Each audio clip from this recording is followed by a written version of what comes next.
Maganda po topic natin ngayon.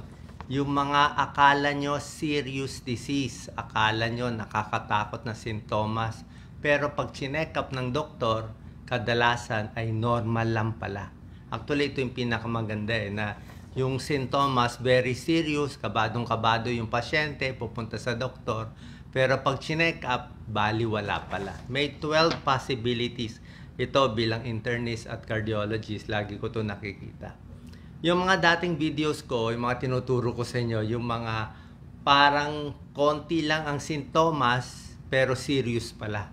Diba? Meron din ganun. Pero ito, kabaliktaran.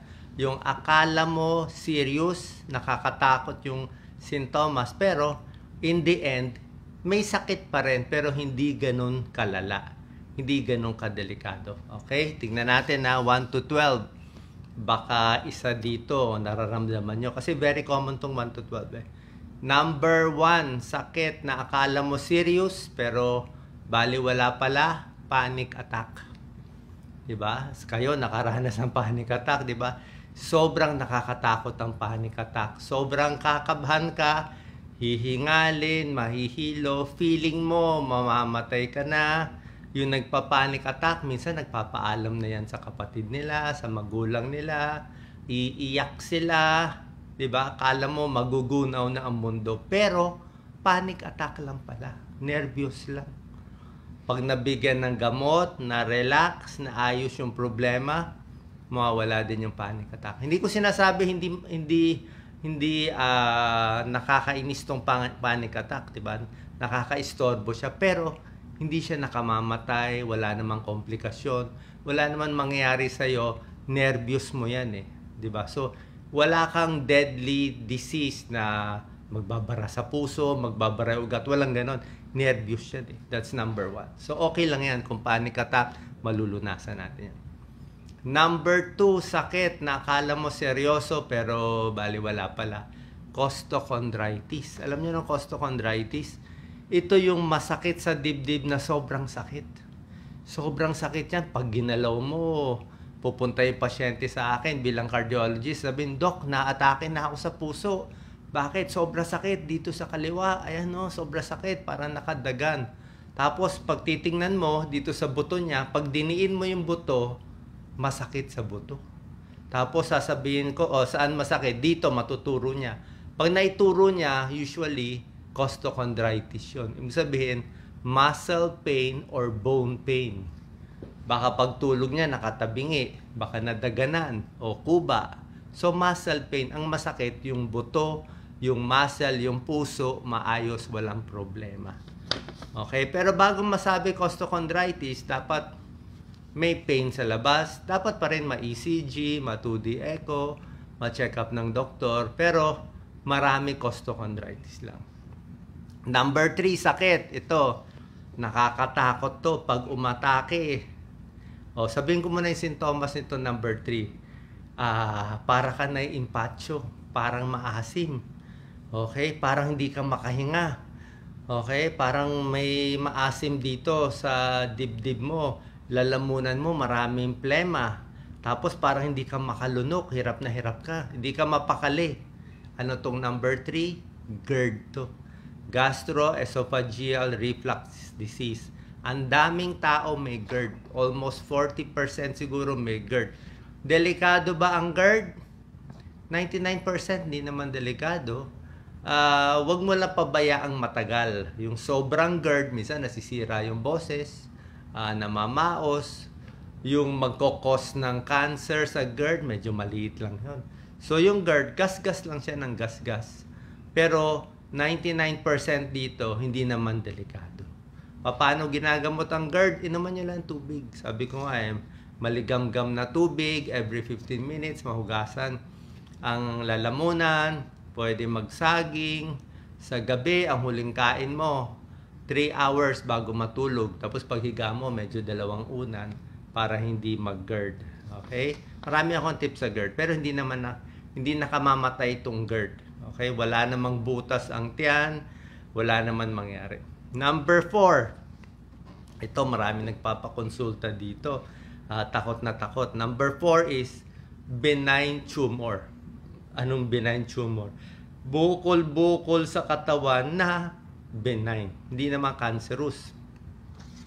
Minsan, meron ako nakikita marami mga bilog-bilog. Meron bilog-bilog dito sa dibdib. Meron iba dito sa likod. Meron iba dito sa leeg o banda rito. O mga iba sa kilikili o sa paa. Bilog na malambot na gumagalaw. Usually, lipoma lang yun. Diba? Pero pa-check nyo muna sa surgeon. Pag sinabi lipoma, parang taba lang na naiwan dyan, okay lang yun. Hindi siya delikado. Okay? Yung mga kulani dito, hindi naman talaga ganun kadelikado. Kung isa, dalawa lang, pwede nung bata, baka may primary complex, baka tinamaan ng TB nung bata, gumaling, may naiwan na kulani. Pag okay x-ray mo, minsan hindi naman delikado yun, okay lang. Pero pa-check pa rin sa doktor. Isa pang bukol, dito sa may sikmura, marami nagko-complain niya dito, Dok, bakit may bukol ako dito sa tiyan? Ano ba to? Cancer ba to? Ang kadalasang bukol dito, kapain nyo may bukol tayo dito. Xiphoid process yan. Yung dalawang ribs natin, dumidikit, may sternum. Tapos dito sa baba, meron tayong triangle na buto. Nakausli yan Xiphoid process. Normal lang yun. Huwag mo masyadong galaw-galawin. Yung iba naman sa lalaki, malaki dito, ano naman yan Adam's apple lang. Yung iba, thyroid, iba goiter, yung iba baliwala. Yung iba naman, nakitaan ng bukol sa suso. Nakakatakot, bukol sa breast, di ba? Siyempre, pag bukol sa breast, maraming may breast cancer, pa-check nyo agad sa surgeon. Pina-check sa surgeon, tapos ipapa-mammogram, ipapa-ultrasound yung breast. Pag nakita na normal lang, o minsan binabiopsy, nakita normal lang, okay lang yun. Pero yung mga bukol sa breast, dapat talaga chine-check. Marami naman benign lang Maraming mga benign lang naman. So, ipapacheck pa rin. Pero pag lumabas yung mga maliliit na bukol na normal lang, okay lang yun. Number 4, benign tumor, yung mga nunal. Okay? Marami tayong nunal. May nunal na delikado, di ba? May nunal na cancer. May nunal na melanoma na cancerous, pero bihira yung ganung nunal Okay? Meron, pero siguro 1%, 2%. Yung delikadong nunal, yung flat na nunal na medyo hindi bilog, maitim ang kulay, may maitim, may ma-brown, tapos yung hugis niya hindi ganun kabilog. Meron ganun. Pero marami naman may mga nunal-nunal, lahi nyo may nunal. Pwede rin. Meron ako yung mga pula-pula, meron mga age spots. Pag tumatanda, naglalabas yung mga bukol-bukol. Minsan, okay lang yun Pero ang point is, karamihan naman dito, hindi delikado. Meron lang mga 1% chance na baka masama. Diba? Doon lang tayo mag-iingat. Pero basically, ang tip ko naman, pa-check kayo isang beses sa doktor. Pag sinabi wala, di wala na. Ano mga bukol-bukol. Number 4, benign tumor. Number 5 na sakit na akala mo seryoso pero hindi pala, migraine. Okay? Migraine nakakatakot. Migraine masakit. Yung mga nagma-migraine talagang sakit ng ulo, nagsusuka minsan, parang may nakikita pa silang spark. Marami silang nararamdaman o meron parang umuugong-ugong pa. Pero pag nalaman na migraine lang yon, hindi naman delikado. Okay? Bakit hindi delikado? Una-una, ang delikado na headache, stroke. Diba? Ang takot natin ma-stroke. At takot natin dumugo yung ulo. Ang takot natin mag-hemorrhage. Ang takot natin aneurysm sa ulo. Ang takot natin brain tumor. Pero yung migraine na headache lang o mga ibang headache natin na tension headache, hindi naman ganun kadelikado. Okay? May gamot sa migraine, matulog lang na mahaba, bawas stress, minsan yung mga massage sa ibang headache, tension headache, okay lang. Okay? Pero syempre, pag sobrang sakit ang ulo, pa-check tayo sa doktor. Meron ng 99% naman normal Pero syempre, dito bilang specialista, 'di ba, internist at cardiologist ako, kailangan ko sasabihin sa inyo, uy, may 1% chance O baka sinabi ni doc lahat ng headache okay sa 1,000 nanonood. Yung 999 walang sakit, yung isa may aneurysm pala, hindi natin nahuli, may nangyari, 'di ba? Pero ang point is, by percentage, yung mga headache kadalasan hindi delikado. Lalo na kung bata pa kayo. Itong mga sintomas, 40, 30, 20 years old, maliit ang tsansa. Pero kung senior citizen, 60, 70, mas mag-iingat. Number 6 na sakit na akala mo deadly pero hindi pala, itong mga hyperventilation at anxiety disorder. Merong mga tao, pag ninenervyos, nag-hyperventilate. Maraming ganyan. Usually, mga batang babae, mga edad 30, 20, 30. Mapapansin mo, pupunta sila sa emergency room, putlang-putla sila, namumutla, tapos yung kamay nila nakaganito na. Hindi na nila magalaw yung kamay nila, parang nagganito. Na-stack up. So, ang nangyari sa kanila ganito, ang hyperventilation syndrome. May nangyari sa bahay, may kaaway, pinagalitan ng magulang, hiniwalayan ng boyfriend, hiniwalayan ng girlfriend, tapos sa nervyos niya, hinga ng hinga. So, kakahinga niya, hindi niya alam, nervyos siya, umiyak siya. Lalo siya hinga ng hinga. Sa sobrang paghinga, oxygen siya na oxygen, yung carbon dioxide niya bumaba. So, hinga ka na hinga, non-stop. So, sobra daming oxygen, nabawasan yung carbon dioxide na nagkaroon ng komplikasyon. Okay? Kaya minsan, tumitigas yung kamay. Ang tips lang dito, ang ginagawa namin dito, brown bag technique. Binibigyan ng gamot, pampakalma, kukuha lang ng brown bag, hindi plastic bag bawal ang plastic bag. Yung brown bag lang para may butas, tapos doon lang siya hihinga sa loob. Para yung nilalabas niyang carbon dioxide, ibabalik niya, mahihinga niya ulit. Kasi sumobra hinga. Ang secret lang yan, bagalan ng hinga. Hyperventilation. Maraming babae ganyan. Ganyan ang nararamdaman. So, mga anxious yan. Number 7 na sakit na akala mo delikado pero hindi pala. Siyempre, yung mga trangkaso. Minsan nakakatakot din yung mga trangkaso, mga sipon, common flu. Maraming mga virus Minsan may virus na lalabas yung mga pula-pula dito sa bata, maraming viral infection. Tawag lang namin systemic viral infection. Habang nilalagnat ka, nakakatakot, 'di ba? Nilalagnat, sakit ang ulo, ang bilis-bilis ng palpitation, pero marami naman tao nilalagnat talaga Usually, magkakatrangkaso tayo on the average 2 beses o 3 beses sa isang taon. So, pag natrangkaso, okay lang naman, magkakaroon ka na ng immunity dyan.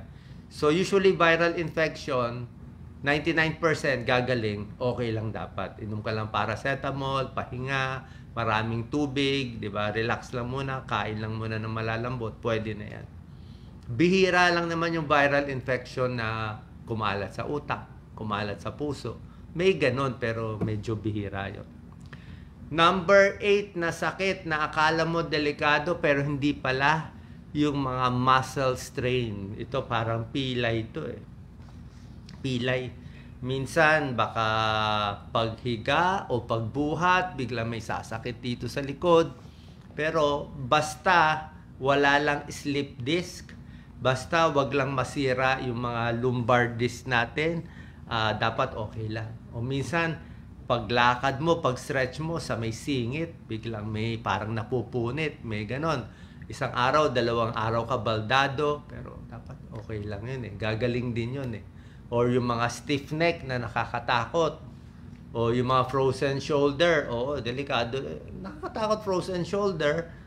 Pero yung mga yan, pag pumunta tayo sa therapy, ayusin lang to, tamang massage, tamang exercise, 'di ba? Stretching, dapat gagaling din. Ibig sabihin, pag naayos tong mga muscle strain, naayos mo yan, na massage, naayos, gumaling in 3 days, in 1 week, dapat babalik ka ng normal din. Walang basta walang nabali, walang nangyaring matindi, okay din dapat. Parang ako, nahulog ako noon, nabali ito. Tagal, 1 taon. Medyo bukol siya. 1 taon siya bago gumaling. Ngayon, medyo mahina pa rin, pero okay na siya. Halos nakabalik naman. So, magagamit po rin naman kamay mo, medyo hindi na ganun kalakas. Ibig sabihin, hindi siya deadly, hindi siya nakamamatay. Kaya mong mag-cope. Number 9 sakit, ito yung mga hypoglycemia, yung biglang nagutom, nahilo. o yung mga heat exhaustion sa init, sa gutom, nahilo, o yung iba nga parang matutumba, tapos nahanginan na, napakain na, gumising na ulit, o hindi naman dapat deadly to. Okay? Ayaw mo lang yung hinimatay na matagal, yung hinimatay, yung mga ganun. Okay? May nagtatanong, anxiety. Marami tayong videos, William, sa anxiety. So, check mo lang yung videos natin. Panic attack, paano malunasan in 15 minutes. Meron tayong mga ganong tips. Mamaya. Number 9. Number 10, food poisoning. Nakakatakot yung LBM. Dito sa Pilipinas, lagi kang mag-LBM. Pag ako nag-LBM, ganito gagawin natin. Para hindi tayo, ano ba sabihin, merong minamalas-malas sa food poisoning. May namamatay sa food poisoning. Yung mga diarrhea, may bata na mamatay, may matanda na mamatay. Kaya ako, oras na magtay ako, very common sa Pilipinas. Kain ka lang sa karinderya, sa labas, sa restaurant. Minsan, di mo masabi, kahit sariling luto, di mo masabi, bigla lang may sira sa init ng panahon natin. Pag nagtae ka bigla o magtatae ka, hinahabol ko na agad ng Orisol. Ano yung Orisol? Ako, meron kami reserva lagi Orisol. Oral Rehydrating Solution. Ano to? Generic. Kahit anong brand, merong Hydrite, pagbata, Pedialyte, basta Oral Rehydrating Solution. Ang laman nun, isang pakete yun eh. Isang pakete, ilalagay sa isang basong tubig, iinumin mo siya. Pareho siya sa suwero. Lagi ako may baon ng Oral Rehydrating Solution. Ang laman niya, pwede ka gumawa ng sarili mong ORS, isang basong tubig, ito kalahati nito, isang basong tubig, halos konti, mga katiting na mga 1/4 kutsarita ng asin o mas konti pa sa 1/4, konting-konting asin, isang kutsaritang asukal, 1 teaspoon of sugar, tapos konting asin, halu-haluin, inumin, kumain ng konting saging, pwede na yon. Ayan ang natural na oral rehydrating solution. Pero kung bibili kayo ng solution, ganun din yon. May salt, may sugar, tsaka may potassium. Kasi nga, pag nagtatae, pag naubusan ng tubig sa katawan, pwede masira yung puso eh. Pero pag nag-LBM ka, basta bawat dumi mo, pag dumumi ka ng 2 basong tubig na marami, uminom ka agad 2 ORS, 2 baso. Parang swero yan eh. Palit ka lang ng palit. May isang beses nga eh, nasa Cebu ata ako nun eh. Nagtae ako nun sa Cebu. Kasi nag-brown out nun sa Cebu. May time nag-brown out sila, di ba? May bagyo. So yung mga pagkain medyo na siguro nasira yung iba. Nagtae ako, dami kong dinumi. Siguro 6 times. Ginawa ko, naka-4 ako ng ORS. 4 na basong oral rehydrating solution in 2 hours. Hinabol ko talaga na hinabol. Ganun talaga yon. Pero pag nahabol mo na, humina na yung LBM mo, hindi ka natuyuan ng tubig sa katawan, okay ka na. Parang normal ka na. Anong problema sa LBM? Wala naman. Na LBM ka, nakamamatay, iiksi ang buhay. Hindi po, LBM lang yun eh. Pero habang nagtatae, aagapan mo agad. Tapos may mga ibang gamot pa, may mga videos tayo. Si Doc Lisa, hanapin nyo. Diarrhea, Doc Lisa, bukod sa ORS, binibigyan pa ng Hydrasec. Hydrasec, gamot para sa LBM. Number 11. Okay? Akala mo seryosong sakit. Ang dami lumalapit sa akin dito, cardiologist. Magpapadala sila sa akin ng ECG. Doc, nako, ito na ECG ko. May ischemia daw ako. Ano bang ischemia? Barado daw puso ko. Mamamatay na ako. May ischemia. Kailangan ko na ng angiogram. Pero pag tinignan ko naman yung ECG, siguro sa 10 ECG na nakita ko, mga 8 doon normal. 8 normal. Yung 2, baka may problem, baka wala. Bakit? Sa ECG kasi po, mahina siyang test eh. Para malaman may sakit sa puso, parang 50% chance lang mahuli niya. Mas maganda yung mga 2D echo, yung mga stress test. Pero pag sa ECG, yung bara sa puso, bihira po. Maraming mga findings sa ECG, mga non-specific changes, yung mga T-wave inversion, yung mga peak T-waves, yung mga may mga ganyang finding, yung mga incomplete right bundle branch block, alam ko lahat yan. Pag yan na pinakita sa akin, Wala yan. Bali, wala yan. Okay, pa 2D echo tayo. O maging healthy lang, wag napansinin. Baka ECG finding lang. So, wag agad matakot. Okay, pumunta sa cardiologist, pakita yung ECG. Pag sinabihan ng reading masama, pakita nyo. Kasi maliit lang naman ang chance, lalo na kung bata pa kayo, before 40 years old. Pero syempre, pakita mo muna. Pag sinabi ng cardiologist, okay na. Number 12, na akala mo seryosong sakit. Ito na last. Pero okay pala. Mataas ang cholesterol. Marami lumalapit sa akin, Doc, cholesterol ko 220. Paano na yan? Mamatay na ba ako? Ang dami ko kinaing taba o paano na? Actually, yung cholesterol, kahit 220, kahit 260, kahit 280, si Doc Lisa, bisa nga 280 yung cholesterol nito. Delikado siya, seryoso, pag hinayaan mo na mataas cholesterol mo siguro for 5 years, for 10 years mataas. Pero kung mataas lang konti, ang cut-off 200 ng cholesterol. Let's say 210, 230, 240, hindi naman ganun kadelikado. Bago magbara naman yan sa ugat mo, matagal. Pag kumain ka naman ng lechon ngayon, di naman bukas barado na. Usually, kailangan kumain ka ng lechon sa taon. Diba? Araw-arawin mo. Yung accumulation, walang exercise, kain na matataba, o puro fast food, o puro bisyo, may high blood, di ginagawa mo, tuloy, bago lang magbabara. So kung cholesterol lang ang problem mo, medyo hindi ako worried. Okay. Hindi agad-agad na emergency. Mahahabol pa natin yan, mag-diet lang, tapos minsan gamot, minsan diet, maibababa. Hindi ako gano'n takot sa high cholesterol. Ginagamot din naman, pero matagal na panahon, years, ilang taon bago magbabara. Mas takot tayo sa mataas na sugar. Pag mataas ang blood sugar nyo, diabetes, yun gagamutin agad. Ayaw natin mataas yun. Kasi ang konting taas ng blood sugar, masama na Pwede magkomplikasyon. Mabilis sumira ng katawan ng sugar. Isa pang mabilis makasira, high blood. High blood, 160, 100.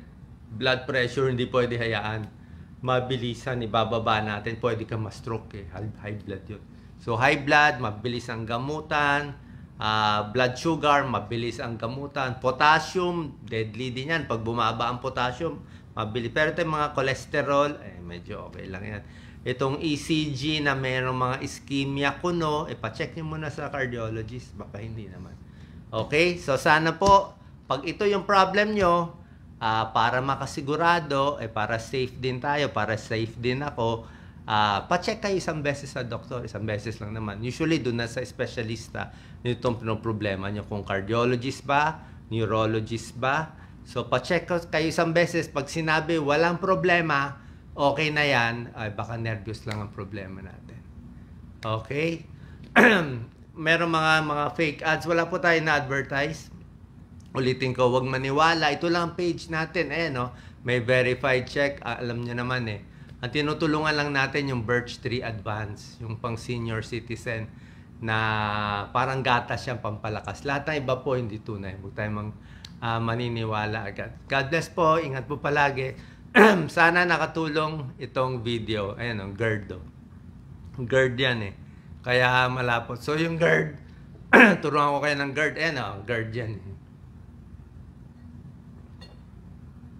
Siyempre, nagbi-video, kailangan may energy. Siyempre, minsan mag-a-acid ka, mag-GERD ka, wala na. Inuman mo lang ng tubig. Ganyan lang ang sikreto sa GERD. Salamat po. God bless.